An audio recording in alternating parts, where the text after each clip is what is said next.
بھلا تمہارا بنانا مشکل ہے یا آسمان کا؟ اللہ نے اس کو بنایا، اس کی چھت کو اونچا کیا، پھر اسے برابر کر دیا، اور اسی نے رات تاریک بنائی اور دن کو دھوپ نکالی، اور اس کے بعد زمین کو پھیلا دیا۔ اسی نے زمین میں سے اس کا پانی نکالا اور چارہ اگایا اور اس پر پہاڑوں کا بوجھ رکھ دیا۔ یہ سب کچھ تمہارے اور تمہارے مویشیوں کے فائدے کے لیے کیا۔ پھر جب وہ بہت بڑی آفت آئے گی، اس دن انسان جو محنت وہ کرتا رہا یاد کرے گا، اور دوزخ دیکھنے والے کے سامنے لا کر رکھ دی جائے گی۔ اب جس نے سرکشی کی اور دنیا کی زندگی کو مقدم رکھا تو اس کا ٹھکانہ دوزخ ہی ہے۔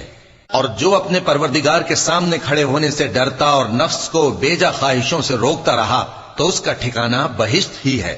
اے پیغمبر صلی اللہ علیہ وآلہ وسلم، لوگ تم سے قیامت کے بارے میں پوچھتے ہیں کہ اس کی آمد کب ہے، سو تم اس کے ذکر کی طرف سے کس فکر میں ہو؟